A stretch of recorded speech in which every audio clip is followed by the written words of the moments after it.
So first of all, welcome everybody to the Shloshim. I don't know what the protocol is, and we just what we do know is that we're all here to remember and to celebrate and to really talk about my father. And I really, before I begin, I did prepare a little Devar Torah, and I'll explain why. Because every year Thanksgiving was in November. November is also my father's birthday. And he would have been 91 on Thanksgiving. And every year, those of you who join us for Thanksgiving, and many of you have opted in and out over the years, I always would say a couple of words. Zoom's on mute. I'll record it also. You got it? Good. Want to start again? Jordan? Thank you. Oh, what's that? It's better. Okay. Thank you. Just move this way a little bit. Should we hit record? More, a little more. More than you have to turn the Yeah, Zoom. yeah. Alex, turn the computer. I'm just recording. One sec. Who's the Here comes host? Bayla. Bayla's going to consult. If we want to record it, we need the host to give us permission. Stan, you're recording. This way. Stan is recording. Yeah. So I think we're okay. I really want to get through with this.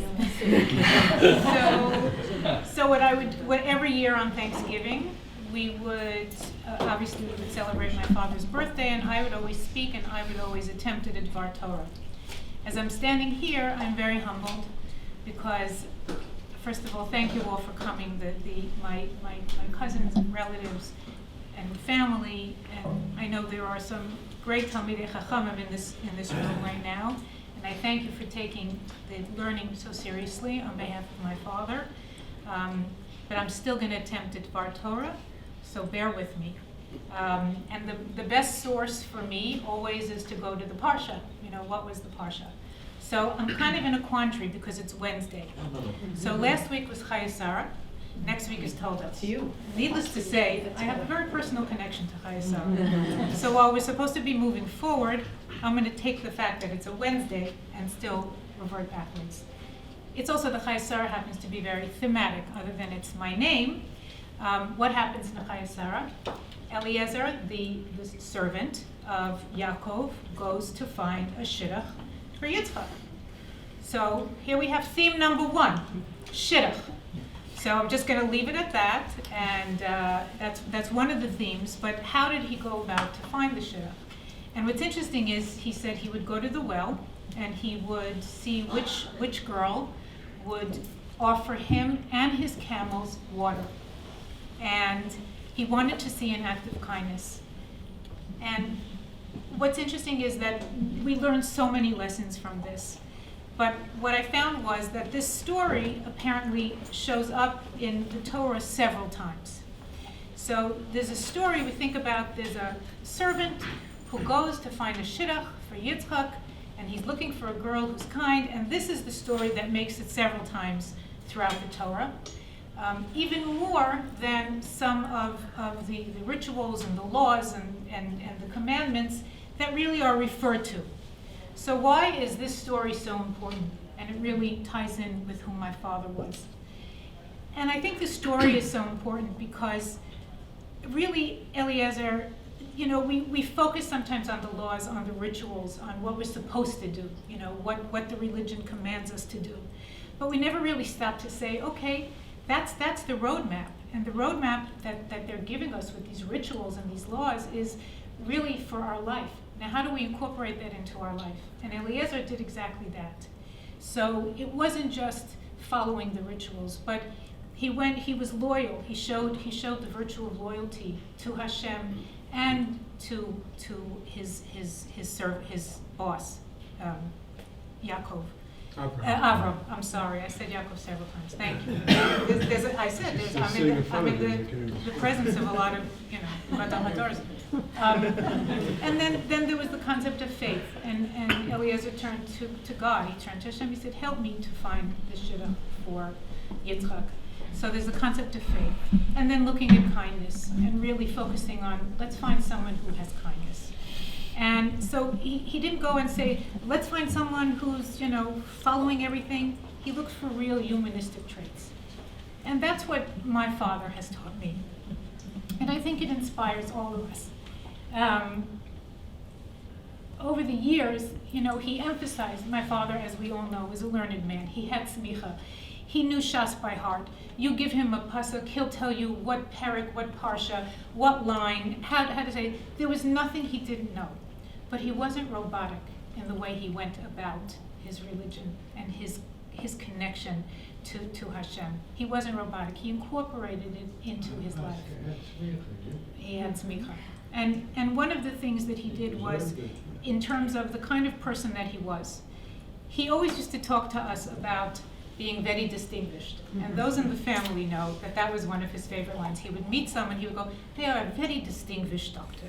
They are a very distinguished man. And you had to have certain traits in order to be called very distinguished. But you had to be tall. He was very distinguished. But the truth is, while he used that word, he didn't really judge people by being very distinguished.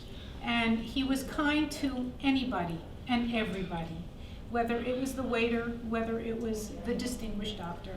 He showed a kindness. And one of the ways that his kindness really came through was through tzedakah. And we have a whole laundry list of the tzedakahs that we now, that he left for us to carry through in his name. But more than that, he wasn't just about giving money. He gave of his time.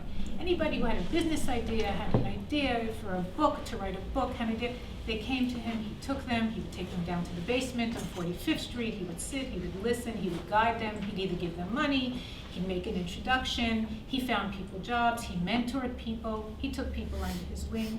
So for him, tzedakah wasn't just giving money, it wasn't just, and that's how he incorporated, if you talk about what he learned, he incorporated his religion into the essence of who he was.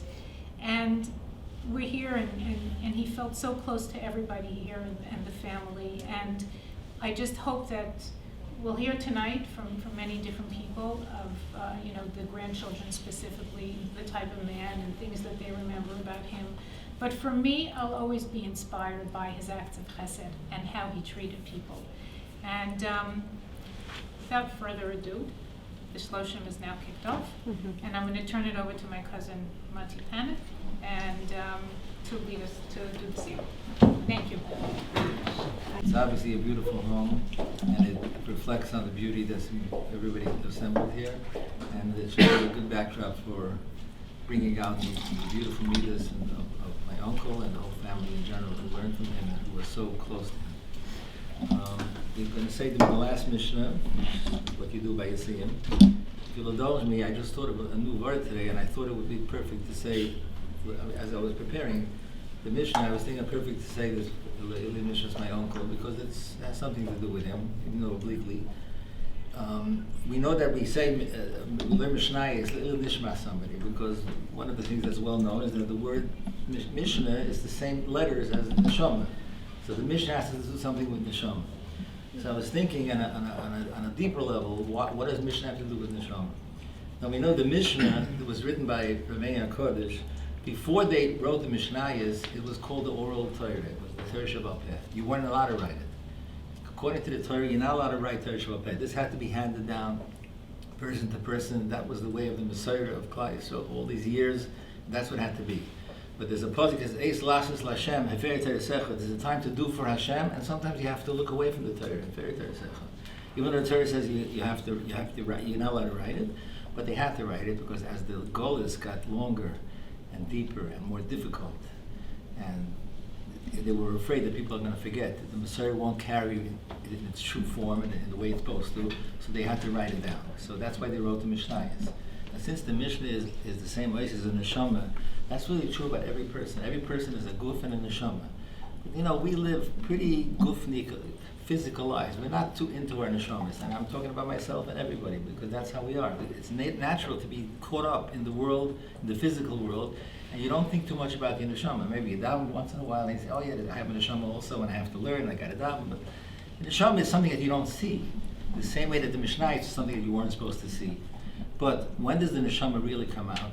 When people go through difficulties, when they have difficult times, like my uncle who went through the war. The stories about him are legendary, and how he held himself so well. The neshama shone. The neshama shines that at that time more than we need today. So that's why we learn the Mishnah and the Neshama have something similar here. The Mishnah shines when the times are difficult. You have to write it down and you have to have it.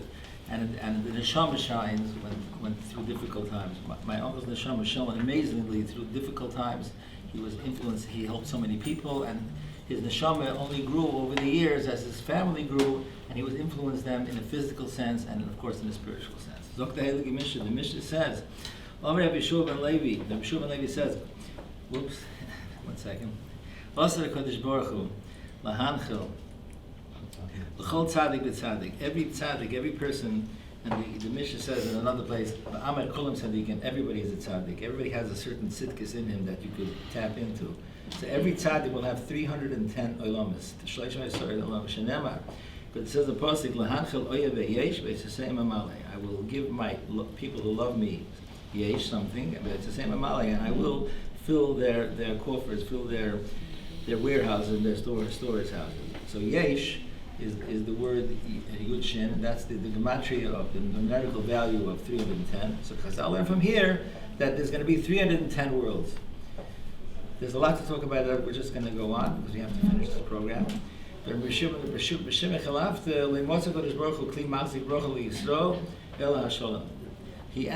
ending off the Mshas here, and they want to end up with something good. So he says, you should know that the Moshe did not find a vessel that holds bracha, that holds goodness and bracha for the Yisrael El HaShalom. Shalom is the best thing. Shenema Hashem oiz lamid, Hashem gives koyach to his people. Hashem yivorach, Hashem blesses his people of Shalom. So we end off with Shalom. We end up with something. There's a joke that they say. It's a half a joke that the reason why they end up with Shalom because the Shas is full of machlokes, B'Shamar, B'Zil, B'Kiva, and everybody's arguing all the time. So they said, at the end, it's all Shalom, it's all peace. I do want to just say a few words about the end of the Mishnah, which might be appropriate in general. The word Shalom, we're talking about Shalom here. 1 second, excuse me a second.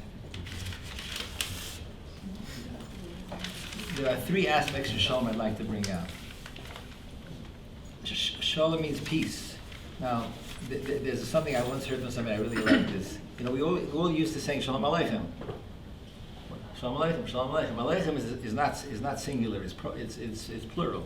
It means Shalom to at least 2 people. Why the proper way to say Shalom to somebody is Shalom Aleich. You should have, I'm talking to one person, say Shalom Aleich, you should have peace. Why are we saying Shalom Aleich?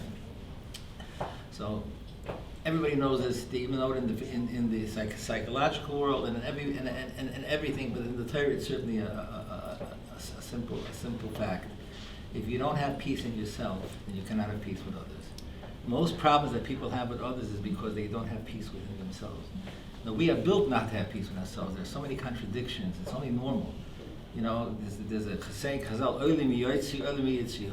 Hashem, help me from you who created me because I have to be good. And I have a Yetzer Hara, so I'm being pulled all the time. People have in themselves all kinds of contradictions. So when you say somebody Shalom Aleichem, you're saying all those forces that are within you that are pulling from all different sides, there should be peace. That's the real peace. And I heard from my Rebbe many times, he said something very profound and I think it's very true. He said that people think peace means 2 people get along, they're similar, they like each other, they get along and they have peace. You can have 2 countries that have peace because they're similar in nature. Usually you look for somebody that's like you when you want to get married. You say, okay, I want somebody like you because if we have too many contradictions, there's going to be a lot of fights. So you don't want to have, you want to have peace. So you make sure you have someone that's like on the same page with you. He said, no, that's not the real peace. The real peace is when you take 2 opposites and you make them become one, because that shows the Agdus of Hashem. Because Hashem has Din and Rachmim. He's full of, some pretty serious things have happened in the world which we attribute to Hashem, and that's when he works the Midas Hadin, and then he's Rachmim. So we have to know that this is all one. It's all one thing, and you have to make it all work together. So when a person, 2 people or 2 countries or 2 ever are not the same, a man and a woman is enough not the same, right? And they get together and they make a bias and they make a home. So that's the real shalom. Shalom, the perfect shalom is when you take something and you make it one, even though they're not one to begin with. That's the real shalom. That's what we have to work on. So you start with yourself. You work on your own contradictions, and you work out your your persona, that it should work together, all these different characters work together and prepare you, and then allow you to live in peace and harmony, then you can get along with everybody else, because it's much easier to do it that way. And the final point about Shalom I'd like to make is that,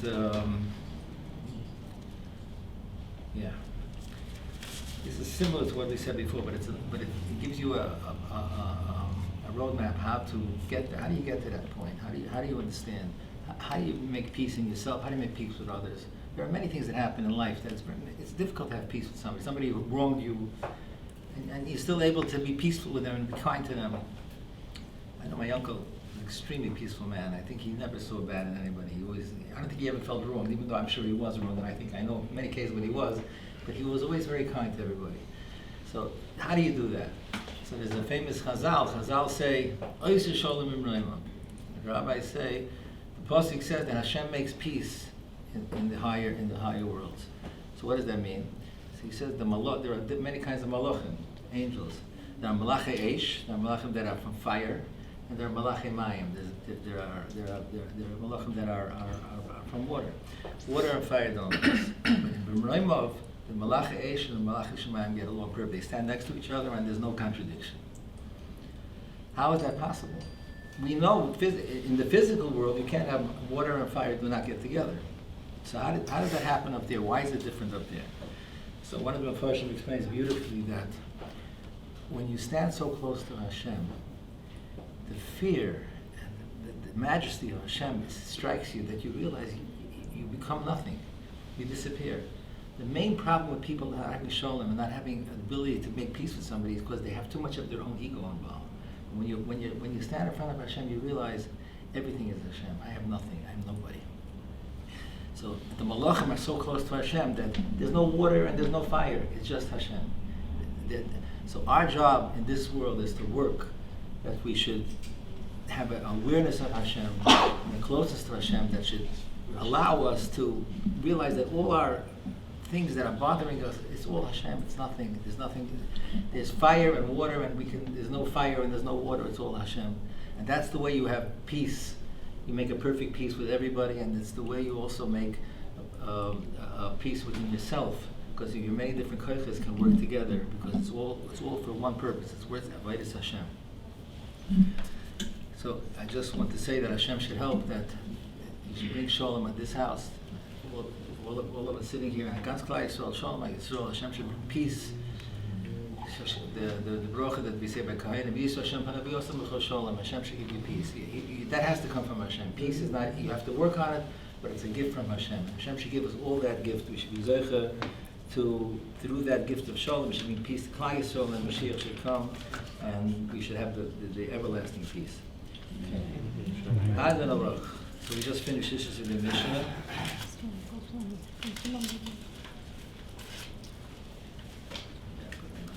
So small. You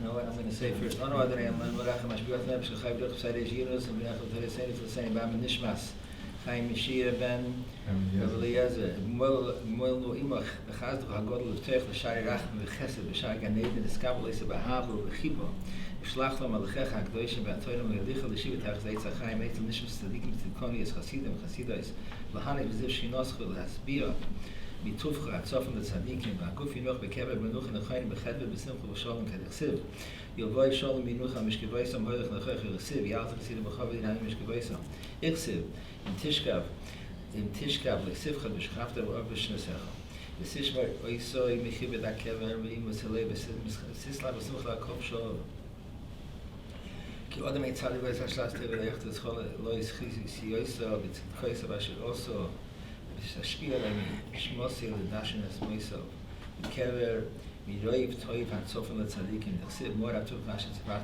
ליחד וחסיב שם וכל עצמייס אחס מינו לנשבור וישכון דתח בוטת בשן פחד רב וידע בני ילד גהנה ונשמוסי תיצרו בסור החיים ולך יויסוי חיס המייסים וכל מייסים וקסון מרחם אומי הדלוך בסייתרס הדלוך Shishis in the Mishnah, the Daitalov and Sasman, the same says, the Mishnah also. Hadalov Taris, Hadalov, Daitalov said the Taris, the Daitalov and Sasman said the Taris, and Sasman to the Mishnah says also. Hadden nog zei de thuisstation is, hadden nog dat en dan hadden de thuisstation is, blijft er nog deze, als we nog deze thuisstation, als we nog deze, was heen, was wie niet, ik kan het goed zijn. De twee jaar bij zo'n gemeente is maar mensen, is maar even zijn gemeente met zoveel die allemaal niet. Die lopen zo'n beetje kerk van de mannen hier, is wel niet, maar als ik denk ik ik zei, we gaan in Atwa die net de kerk van mijn hetzelfde woord. Hier dus we zijn die geschamse zijn die zijn zijn. Ze de missie kent als een van de haskell voor maar een zijn לא מדי ללמד בתוך רחובה. ליש מבלס על קיימס כל דיבר שם בתוך רחובה. וזכוס כל התנועים והמדועים וסמיד החכם הנזכור בסייד מועד בכל הספורים של המעלתי. סייד מועד. בסייד משנייס. יעמד לי זרי לשימש מצוי הגדוש נביא מזרח ועתיבת אילם. בעיקר יש מינקוס בסלחכו, תחו איסכו, בשופכו, תשמע, תשמע אלך וסקצת יצא כביר ומח וסיבו לשנתיים ואירחו מימינו ושמד ואירחו אדוני יועז לעם היתיים אדוני יברך שם בשולם בוטי עשי קדש Bring a suit, we have to hide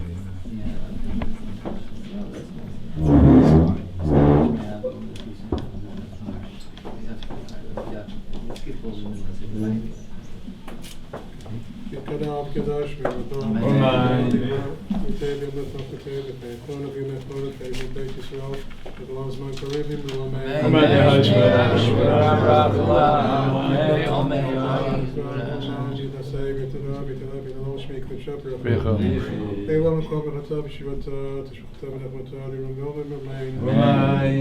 All Yisrael, Baruch Baram, B'yal Tamidin, Kol Tamidin, Tamidin, Kol Mandas, Can Be Read, Digatab, Stain, Bidi, B'cholatar, Batar, Yehilan, B'chol Shlama, Rabban, Kinam Christa, Rachman, B'chayin, Adini, Mazan, Ravika, B'cholatar, B'cholatar, Nishmai, B'romain, Shalom, Nishmai, B'chayin, Tabelena, Klayisav, B'romain, B'marav, Yesa, Shalom, B'lena, Klayisav, B'romain.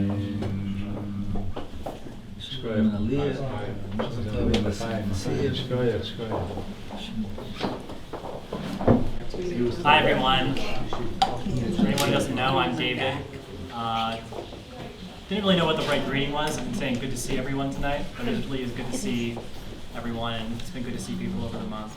My Aunt Heike asked me to, and all the grandkids, to speak about a memory they had of Zadie. So I was just thinking about some of the memories that I have of Zadie that I was reminded of over the last month. I wanted to share a few of those with everyone tonight. And as everyone remembers, about 8 years ago, in 2013, Ma and Zadie came to live with us in New Rochelle from Muncie. And they ended up from Borough Park, so they moved. Ma came to live with us at first, then Zadie came. And about a year later, you said they moved into 1270 North Avenue, which was just 2 blocks away from us. And while the apartment was being renovated, they lived with us for quite a while for those for the time, while we were getting everything ready. And a lot of the stories that were shared over the last month, whether it was over the new WhatsApp chat that we have amongst the grandkids, were about how Zadie was really always early for things and didn't waste a minute. Remember how Yoni was talking about how on Fridays Zadie always made sure to be ready as early as possible for Shabbos. He'd be preparing for Shabbos as early as possible in the week, to the point that I wouldn't have been surprised that he was preparing for Shabbos on Saturday nights. And I remember Heike shared a story about how Zadie invented power walking and how it was a struggle to keep up with him even into his 80s. And that I was just thinking about my memories of him, and that I was kind of reminded of that summer and that fall when he was living by us. And it reminded me of how I would go to shul with him in the morning. I would take him to shul. And the menu would be at 7:30 or 8:30 depending on the day. He would always be at my door, my bedroom, about an hour beforehand, saying that I got to get out of bed, we're going to be late. And the shul was only 3 minutes away, but I was reminded of that. That was just one memory that I had, and I think looking back at that summer and that time when they were living with us, I feel very lucky to have seen a lot of the traits that people have been speaking about Zadie firsthand. And also, I just thinking back about it now, I remember being struck at how he was able to make it to shul, do the daf yomi, spend time with Ma and the family in a day, then he was satisfied, he went to bed satisfied, and that was a perfect day for him. And I think at that point it really struck me how those were the things that mattered the most to him, his Yiddishkeit and spending time with his family. And, it really made a big impression on me. And, it was like a real, very lucky thing that I was able to spend that time with him, living by us during that time, I think. And, of course, as everyone knows, Zadie was able to make a miraculous recovery. He, unfortunately fell that summer. And, in a few short months, he was kind of back to walking, with his cane, which really meant just dragging his cane as he walked. And, I think that was another example of just angels were watching over him. So, as one of the younger grandchildren, I felt like I was very lucky to have had that opportunity to be close with Zadie and, really witness all of those traits that everyone's been talking about. And I think that at that age in particular was really at an age that I think I was really mature enough to really appreciate, those traits that everyone's been speaking about Zadie. So that's just one memory that I had I wanted to share with everyone. It was, really kind of looking back at it, really a special time for me and an opportunity to, just see everything that everyone appreciates in Zadie firsthand. So I just wanted to share that with everyone. Thank you. Go ahead. I want to start with this week's Parsha. No, I'm just kidding. Next week will last. I'll leave that to Yoni and all the other scholars here. So I just wanted to share a story from a while back. I remember when we were younger, me, my brother Jordan, my sister Layla would go to Borough Park on occasion for Shabbos, which was always a great time. Grandma would take very good care of us and allow me to drink as much chocolate milk as I wanted, which I couldn't do otherwise. So thank you, Grandma. But in addition to the chocolate milk and fudge stuff, we also would of course go to shul. And so one funny memory that I actually have is that this was probably shortly after Jordan was bar mitzvah, and we went to shul with Zadie in the morning, and we went to the Deborah Seed shul, and I think Zadie had arranged for Jordan to get an aliyah because his grandson was in town, so that's what he wanted. And so from what I can remember, and Jordan probably has a more vivid memory because he was the one that this happened to, but I enjoyed it. I think that maybe Jordan's attire was not what was customary in the Deborah Seed shul. He was wearing a kippah about the same size as the one I'm wearing now, but that may have been a little different because it's of course, it's a little bit of a different level there. So that wasn't what was customary. So I remember he got up there for the aliyah, and there was a bit of a fuss, and I think multiple black hats may have been put on him. A tallis was thrown over his head. There was a whole commotion. There may have been a shtreimel in the mix, but ultimately it all worked out, and Jordan got the aliyah, and it was great. But what I remember, sort of thinking about that was that, thinking about Zadie, and I remember he was just so happy to have his grandson there and to be getting this aliyah and an honor. And I think, in his mind, it wasn't as much about, necessarily everyone, being, had to be one specific way, but, he was really just focused on, the pride that he had in the grandson there. And, I think he had a good laugh himself too. Then came the duchen. Then came the duchening. That's the real stuff. There was another tallis was provided for the duchening.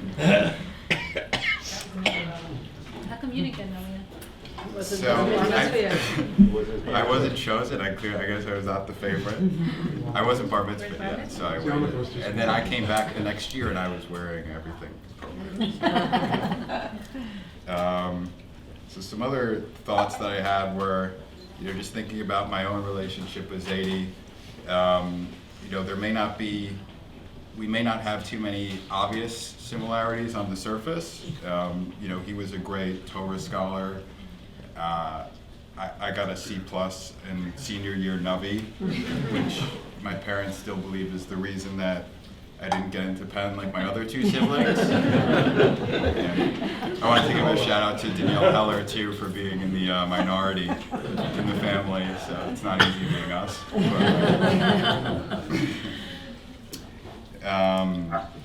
By my age, I think he was married with kids. I'm here by myself. there were some other things, but he of course had a different kind of upbringing and was an Auschwitz survivor. I was much less serious, getting thrown out of multiple summer camps, so we had a very different background, but Both in camp. what? Both in camp. They were both camp, yeah. Little Different like camps. thrown out of camp. Yeah, if only it were so easy to get thrown out of that camp, that would have been better. But all that aside, what I was starting to think about was the similarities that we have, and I think I myself have changed a little bit over the years, and sort of when I think of Zadie, I think of someone a very serious person. Maybe some people would say too serious sometimes, but certainly very serious and disciplined, very focused on work. Sort of prioritizing work and the things that he was devoted to more than necessarily just, having fun in a traditional way. And, I think also thinking about him is, he would always ask when we would speak on the phone with him about, he cared about the work that we were doing, our grades, the hard work, all of that. And I think he really it was like he had a commitment to the process and the journey and the work itself, not just for the end result, but there was something about it that he just loved, like, commitment and hard work, and he respected the, like a striving to be great and the best that we all could be. And, I certainly am not anywhere close to his level, but, I try and take that with me every day, and, that's something that, is a lesson for all of us. So I think that's pretty much what I had to say, but, so many lessons that we could learn from Zadie, and, just honored to be, a descendant of his and here with everyone today, so thank you. I apologize, I'm gonna read. I know that's not the best, but I can't really do off the cuff like my brother. So I'm Layla. I'm actually the youngest grandchild, so comes with a lot of pressure, but I just wanted to share one kind of funny story that I think encapsulates a lot of the things that I think about when I think about Zadie, and obviously no one single story can actually encapsulate his entire life and how amazing it was, but here's a little funny anecdote. So one of the earliest memories that I actually have of Zadie was a weekend, probably like a similar weekend to what Adam was describing. We spent it in Borough Park. I think my parents were out of town.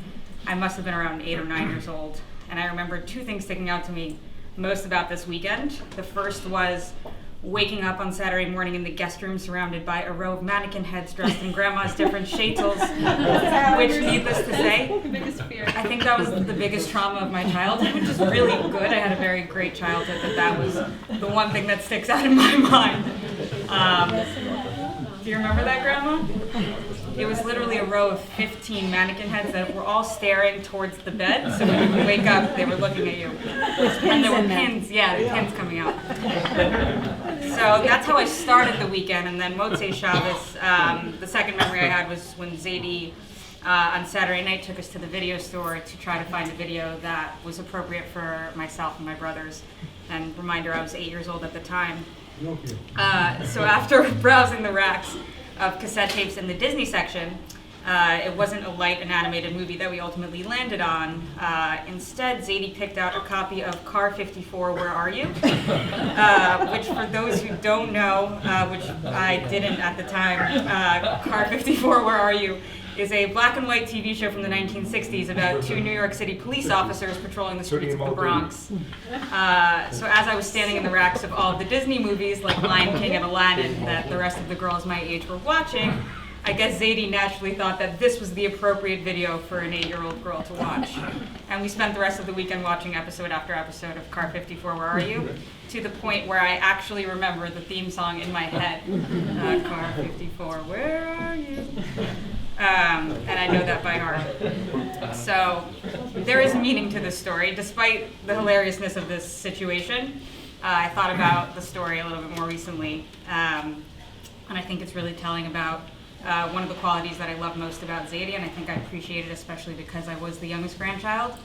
Zadie viewed his grandchildren and his children as real mature thinking adults. He never really treated us like children. Though he did speak to us with softness and warmth as kids, he always treated us with respect of adults. And he was proud of our accomplishments, treating an A in a Talmud quiz with the same excitement and pride that he would treat us if we had told him that we just made partner in a big law firm, which a lot of the grandkids actually went on to do anyway. So we checked all of the boxes. But hearing stories from the time growing up in Hungary and going through the camps, it's actually unfathomable to me to think about Zadie as a 13-year-old and everything that he overcame at that age, the maturity and wisdom to not only understand what was happening to him, but to be able to strategize and survive and ultimately move forward and build an incredible life for himself and for his family. And as we heard Zadie recount in his tapes, the minute he was liberated from Dachau, he actually didn't take a second to stop and process and take the food that was being distributed. He just got out of the gate and walked. And he walked forward, and he walked towards home. And he was determined to move forward and build a family and build a life anew at 13 years old. And that's something that's clearly been passed down to all of us. I think it's special to the grandkids. Like Zadie, we're a family of old souls. Each one of us is way, way, way too wise beyond our years as little kids, always thinking about the world deeply, carrying ourselves with this humble dignity that Zadie had, and approaching life's challenges thoughtfully and sometimes painfully methodically, as Zadie was very pragmatic. Rather than wallow, we're always moving forward. We're striving to accomplish the goals that we each set out for ourselves, and with the same motivation and work ethic that Zadie demonstrated to all of us, and especially to his grandchildren. Though we all miss him so much, I know that each one of us carries these lessons in our heart with us every single day, and I'm proud to be part of this amazing legacy and have a role model like him. And that's what I have. On behalf of myself and my sisters, because we couldn't get in touch with Danielle today, shocking, and Galit called me and said that she tried videoing herself numerous times and it was like a disaster. So this was what Galit and I put together while I was shopping in the new great supermarket in Passaic. Check it out. Aisle 1. Aisle 1. So one thing that's not really a memory, but something that is actually a little bit painful to me is that I used to call Zadie every Friday. Sometimes I spoke with Bela, most times I spoke with Bela. And only a few months ago I kind of gave up on it because there wasn't really much to talk to, but recently I was going through my favorites in my phone, and I have like 6 favorites in my phone, and one of them is Zadie's cell. And I deleted it, which was like very, very sad for me. I don't know if it's an active number anymore, but It is. It is. But I missed those Friday. I'm picking up the messages. Oh, really? I should have left a message. I should just call to talk to you. I'll answer. But I loved calling Zadie on Friday, and the only thing he ever asked me is how is Shlomo Zalman. He doesn't know anyone else's name except for Shlomo Zalman, and he really, he was either in the earlier years on the treadmill, or walking up and down the hallway, or just asking me if I was ready for Shabbos at 7 in the morning, which I was because I'm Zadie's granddaughter. But I really do miss at least having the once a week contact with him, and it's sad that I don't, that came up on my phone today. So here's a compilation of Galit and I, what we put together today. Galit, for some reason, kept harboring on the Zmiros that Zadie implanted into her mind to the point that she breaks out in his tunes at the Shabbos table now. I can't sing. Maybe Yaakov wants to chime in, but I asked him and he said no. But she did a whole rendition of Karibon and Hashomer Shabbos, Hashomer Shabbos, and whatever. So if you want to follow up to that, Galit can perform it. Because apparently Asaf has no idea where these tunes came from, but they're now Farkash staples. And then one thing that I thought about was when Zadie used to pick me up from basketball practice when I was in high school. I used to go to Grandma and Zadie sometimes once a week or every other week, and he would show up in his station wagon, which was very cool for a 10th grader. right in front of Yeshiva Flatbush, and I would come out, and the 10-minute drive from Flatbush to Borough Park took about 45 minutes, which compared to Grandpa Yossi was like really fast. It was like more like an hour and a half. But we would finally pull up and we would come into the kitchen, and Grandma always had a sweet roll waiting for me. And if I was very lucky, Zadie got some tuna from Mendelssohn's, which was like the highlight of my high school experience. So that was really nice. And what I remember is that no matter when I walked into Grandma and Zadie's house, there was always the Daf Yomi open on the dining room table in the same spot, the Art Scroll Gemara right there. And Yaakov posted this on the cousins chat, but Yaakov actually learns now from Zadie's original Chassan Shas, which is like, I think it's his original Chassan Shas, right? Again, when he was Okay, well, but I'm saying it's like your size, and it's amazing. It's in our house, and it's a beautiful, beautiful set of shots, and everyone that sees it is like, where did this come from? So that was very, very special to me. And Galit also remembers, I mean, we all remember Beaver Lake. I remember, it's funny that who said that they remember the chocolate milk? Adam? So I remember Grandma giving us the wheat thins with cream cheese. It was like amazing on the deck, on the wraparound porch. But Galit remembers walking up that huge hill to the pool, and she said Zadie would be like a mile ahead of her up this hill, and she'd be like huffing and puffing to catch up for the women's hour. But Beaver Lake, Zadie in those days would play baseball with us, and visiting day weekend, we all lamented it and dreaded it, and then ended up having the best time, and it was really nice that the whole family was together. And yeah, I mean, those were some of the things that we came up with. It's funny because I asked my girls what they remembered about Zadie, and I'm very fortunate that they actually have real memories of him. And I don't know if anyone would necessarily attribute Zadie with this characteristic, but Tehila, who has a very sunny disposition, said, "Oh, he was the happiest guy in the world." And I said, "What?" And she said, "Yeah, whenever we went to visit Grandma and Zadie, he would do Mizala Mazala, and he was so silly with me. And I know he's probably laughing in Shemayim all the time." And I'm like, Tila, I don't know where you come from or where this came from, but maybe she's right.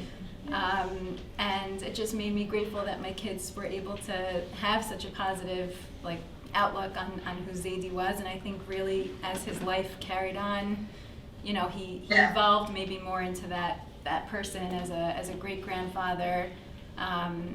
The last time I really saw Zadie in his sort of prime was when he came to Shlomo's Upsharon, and we have all these pictures with him there, and he was obsessive about getting there, and he got there, and it was very meaningful to me that he and Grandma were able to join. And yeah, I think that's basically, and he also loved Yaakov. I think he likes guys, boys, men. Tall men.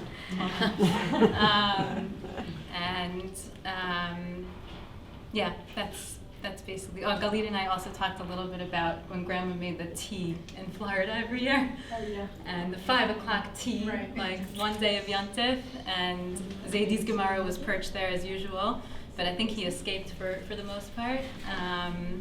But just the fact that our grandparents had 3 homes was unbelievable, because we got to experience different states and different flavors, and yeah, we just miss him, and that's basically it. And I'm sure Danielle would say the same.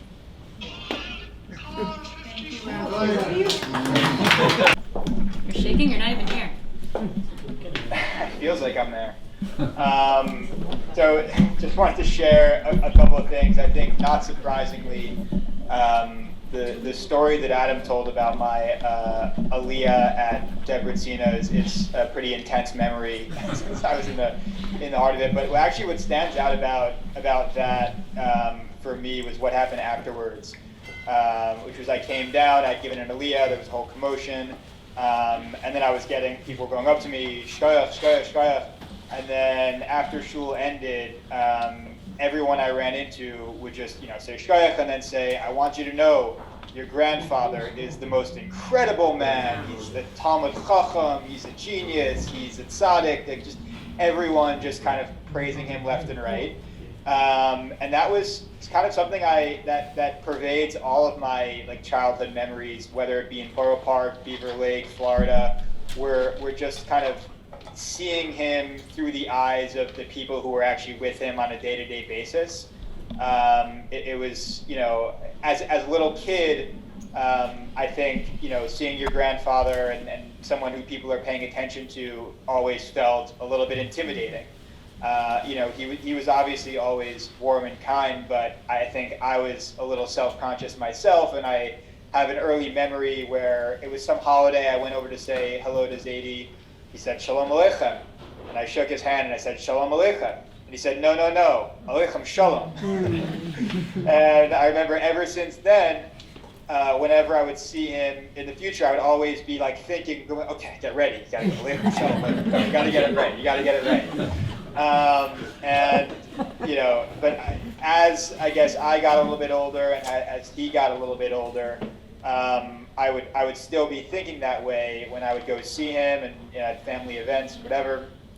But things kind of changed. He sort of, I think at least with me, softened up to a point where it always pleasantly surprised me. Like I would go up kind of expecting to be tested in some way, or just sort of like asked a question in a certain way, like what are you doing, who are you studying with, whatever it may be, and I would fire away like, Aleichem Shalom, strong handshake, but he would just kind of be very gentle and kind of just like give me a really sweet hug and just kind of look at me and say like, how are you, whatever. Like in the last couple of years when I would call, he would always remember that I was in Texas, and he would have some random fact about Texas that he would pull out of God knows where. And so, these were all fond memories, and, now I've been, rewatching his testimony with the Shoah Center, telling his whole story. And it's amazing to see it as an adult now, to kind of see the way he was, when I was actually, in fact, a kid. So I saw him, but I didn't kind of process it at that level. So I'm gaining a whole new appreciation for just his intelligence, his memory, his storytelling, his the emotion that he had, and we'll always remember him fondly, and kind of continue to look to these videos and to the memories to try to emulate the way that he was, which was someone driven, intelligent, diligent, organized. And obviously, like everyone said, a big fan of distinguished individuals. And so that's something I'll remember forever. Thank you, Jordan. I'm Donnie, for those who don't know, and I just wanted to continue on the theme of telling some stories unique to us that really demonstrate some of Zaidi's traits and characteristics that really mean a lot to us, and that we're carrying through. Some of those things that I want to talk about are his humility and his generosity, through a couple of stories that I think I had a unique way of interacting with him a couple of times. When Zaidi and Ma moved to 1270, one of the new things they needed that they didn't have anymore from Bar Park was Zaidi needed a new computer helper, or someone to help him with the computer. For those of you who don't know, Zaidi was very motivated to learn the computer, even though it was somewhat of a learning curve and hard for him. He wanted to really learn how to use it and know how to use the internet and his email, well beyond the fax machine, which he knew by heart. And he was very happy to have me to step up as a computer helper, because that means he didn't need to pay the Hasidic computer guy $200 an hour anymore. So I came into his apartment at 1270, we worked on the laptop together, and he would ask me questions on how to turn the internet on, and one of the main things he wanted to do on the internet was check his email, which he actually got a couple of emails here and there, but also to check his portfolio online, which he spent a lot of time on. For those of you who don't know, Zaidi was of course very successful and had a large portfolio, and he wanted to learn how to see his portfolio and interact with it online, which is all new to him from using a broker beforehand. So I would load it up for him, and then he would tell me to teach him how he can actually look through it instead of me telling him what was on it. So okay, go to this account, go to that account, And I kind of got to know my way around that area because I wasn't an expert in that. I'd never even been in JP Morgan portfolio before. And but Zaidi was very motivated to learn that because you have to realize Zaidi comes from an engineering background, from a science background. He had patents and things we didn't even know about. He only was able to find some of his patents online that had equations and math in it. My mom and I are math tutors with calculus. We don't even know what are in the patents that he describes that you can look up online, like way beyond our level. So because of that background, it wasn't foreign to him. He wanted to become more involved and learn more about the technology and the internet. So I did as much as I could, going over there when I could on Sundays usually to take him through the computer and help him out. At a certain point though, it became a little more difficult and he would have a hard time reading the computer numbers. So it became me loading it up and then him asking me, okay, how much in this stock is there? And then I would recite 30,000, and then he'd say, continue, 30,452, like to the last decimal point. And then he's like, how much in this bond? How much in that? So I spent a good amount of time with him in his portfolio trying to help him. And he also was very generous. And one of the ways he was generous to the grandkids was, of course, I was the lucky one to actually get the most use out of his car when he actually stopped driving. They got a new Toyota Camry a couple of years actually before they stopped driving. And I definitely used it a lot for myself, but also to drive him around to places. And he would always ask me like, are you taking care of it? Are you getting car wash? Are you changing the oil? Are you changing the tires? And I made sure to actually be like, yes, of course, everything's taken care of. The only thing I was doing wrong the whole time was driving too fast when I was driving him around really slowly. So that was one of the things I was lucky enough. He was lucky enough to get the last year model Toyota Camry that they made in beige. After that year, they decided beige was no longer a big seller anymore. So so he's very lucky. But for him, now they only make it in like red and black and white and like navy. But the beige color they phased out. It wasn't selling anymore. But for Zaidi, that was good color because he didn't have an ego. He was very humble, Zaidi. He didn't need to show off any of his success, any of his wealth, any of the material possessions that he had. For him, his winnings or his prize was his family, his values, his religion, his kids, grandkids, great-grandkids. So it didn't matter to him to get a nicer car than a beige Toyota Camry. He could definitely have had a nicer car if he wanted, but that was what he needed. That's what got the job done for him. So that demonstrated some of his general humility and the fact that he was very, very successful, but didn't put much value in material things. The spirituality and being true to himself and his family and his religion were the things that he kept most important and right second to his portfolio. So that was one of the other ways. And one of the things also that was mentioned, how generous he was to us as grandkids. He used to give us birthday presents in $100 bills equals to the age that we were. So if you were 8, he would give us 8 crisp $800 bills in a white envelope, and my mom would very quickly take from me the second he gave it to me. Except for one year where I got my hands on it a little bit too long, and then a friend came over, and then I showed him the 8 crisp $100 bills. And then that's when I realized that not every kid has a grandfather that gives them, or is that generous on birthdays with them. I thought that was the norm. Little did I know that was not the norm. That was definitely an exception. And besides being generous with us, like I said, he was extremely generous at charity. He gave huge amounts of money to different charities, and we have a lot of the records and where he wanted to put different money and allocate money in different ways to different places and different people. So different charities here and in Israel. So those are some of the things or unique experiences that I had through helping with the computer and seeing him some engineering background with the patents, and him working with the portfolio with me and his car, and his generosity with us and charities around the world are some of the lessons that I take and hopefully will continue to use forever. So this speech evolved over the past couple weeks as more and more thoughts crept into my head and different ideas came about. And I'm sorry if I overstay my welcome up here, but one of the lessons from Zaidi is that once you get the podium, you don't let go. He's taken that story many times. Yeah, that was the only joke I ever heard him tell. So just to start with a memory, just a personal memory of spending time with Zaidi. As a older teenager, once I learned how to drive and became a counselor in camp, what I looked forward to every summer was spending any day I could, any day off from camp, going to Beaver Lake. And as counselors in camp, we were given days off once per week, and I would, from the beginning of the summer, always coordinate my calendar with Mon Zadie's social calendar, and I'd make sure that which days they're in Beaver Lake, and usually Sundays, and we'd go. And most kids, my age would go into to Woodbury Commons or to Middletown Mall, and I go to Beaver Lake. And Zadie would come pick me up in whatever car he had there in the Walmart parking lot. And the first thing we do is we go to the pizza store, and we have a pizza lunch, and we go back to the house, and I think I take a nap and watch some TV. We go to the pool or the lake, and he start taking out the hot dogs and the steaks for the barbecue at about 3 in the afternoon. And we'd have our barbecue, and they take me back to the Walmart parking lot for the bus back to camp. And it was so popular that I ended up bringing friends actually after a few times. And it was pretty well known that if you wanted a nice, relaxing day off, you'd come with me to Beaver Lake. And we just loved Beaver Lake, and it was just one of my highlights of my childhood.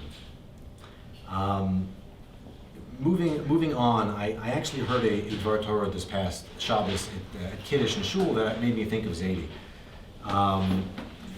And thank you, Chaiki, for discussing Chai Sarah. Yeah, we're still on Chai Sarah. Yes, and I was a little nervous about that, but once you dove into it, I thought it was okay. So the parsha opens by telling us that Sarah dies. And the question is why did she die? And the Medrash explains that an angel came and told her about the Akedas Yitzchak, and that Yitzchak was about to be shechted as a korban. And Sarah was so overwhelmed with sadness and with fear about this event that her soul left her body. And okay, but another question then arises, right? We know that Akedas Yitzchak was one of the tests and the greatest test for Avraham. And he happily and enthusiastically went and took his son and brought him up to offer him as a korban to Hashem, notwithstanding that he understood that he would lose his son. So how could it be that Avraham was so excited and enthusiastic about this prospect, but Sarah couldn't bear it? And a possible answer, a possible explanation that again I heard on Shabbos was that Sarah was of course very, very pleased and okay with the fact that her son would die a martyr's death, die al Kiddush Hashem, but she was very, very disappointed that her son would not merit the greater opportunity, which is to live al Kiddush Hashem.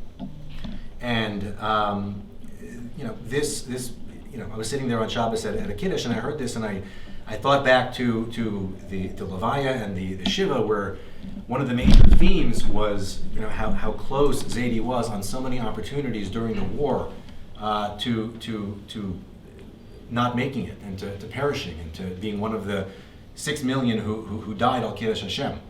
And one of the questions we always spoke about, and which was raised during Shiva and again at the Levaya, was why did he survive? Why did God choose him to survive out of all of the people there? And perhaps the answer really is based on what we've seen from him and what we saw from him over the decades and decades of his life after the war, which is that he lived every decade and every year and every minute al Kiddush Hashem. And the question then becomes, what does it mean to live a life of Kiddush Hashem? And the Rambam explains this in Hilchos Yisodei HaTorah, and he gives certain guidelines, including the following: somebody who speaks politely, receives people pleasantly, engages in the study of Torah, wraps himself in his talis, adorns himself with his tefillin, acts in business honestly, someone who performs his duties exceedingly more than the law requires, and as a whole, someone who other people love, praise, and crave to imitate. And, this could have been his biography. This was him. It was a remarkable experience throughout the last, not just during Shiva. It's been a continuation, as my mother has told me, the last few weeks, people continuing to call and to email. And it's just been incredible how many people, seeing and hearing how many people just loved, adored, and admired him. And they came from all walks of his life. They came from Borough Park, they came from Miami, they came from Beaver Lake, from New Rochelle, from Muncie. And I was thinking, why did everyone love him so much? As we've heard, he wasn't an overly funny person. He wasn't about having fun. You know, he took me to a movie one time in my life, and he actually walked out before the movie started. So that wasn't it. You know, there was something else about him that I can't put my finger on, but that just drew people in and was so gripping.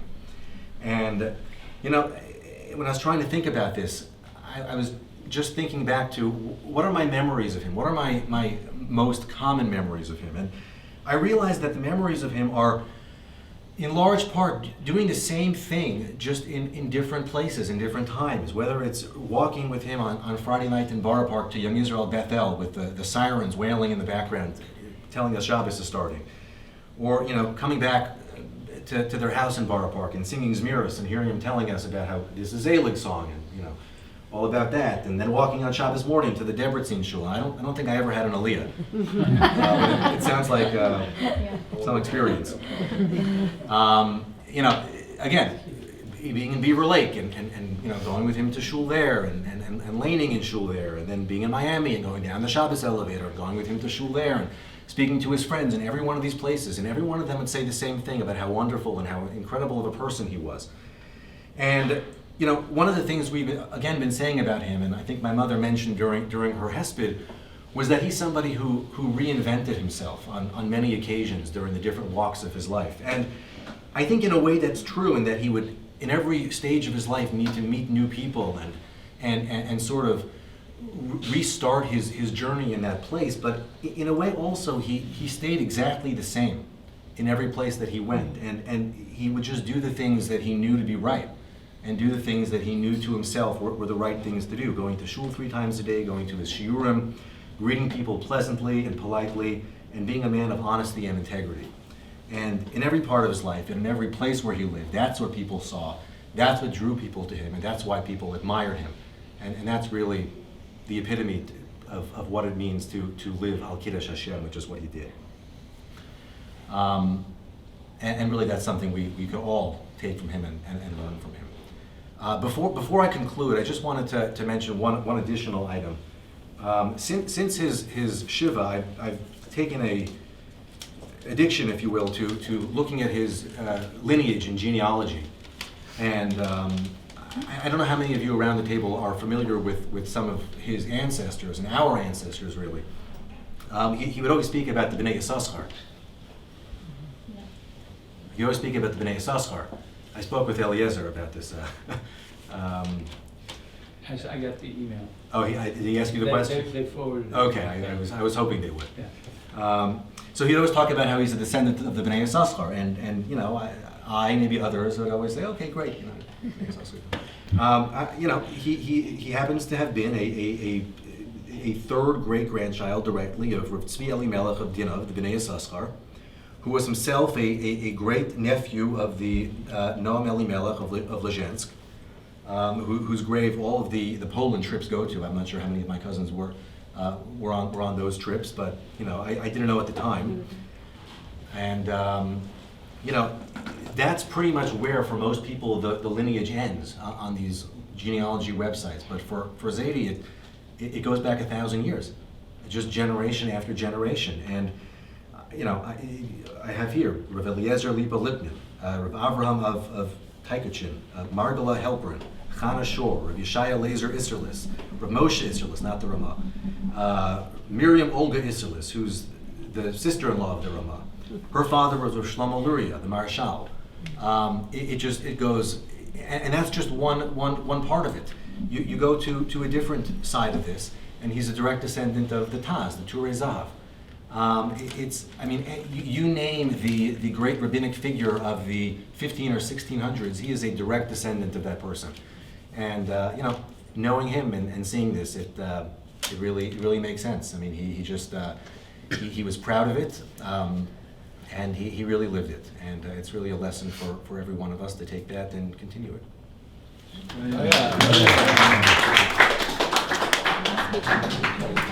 Those 35 years, never once, not only did we have an argument, but he never raised his voice. I'm coming to think that he has no gallbladder. The gall is what gets you excited. And in my opinion, he doesn't have a goal. He didn't have a goal. He was never excited. And he would be a model as a machotan. You understand? To all machatonim. He would be a perfect example what to be. And I want to say, Oscar, I really, really miss you very much. We were about the same age, and I must admit that I have a bigger goal than you ever had. Thank you. Quiet.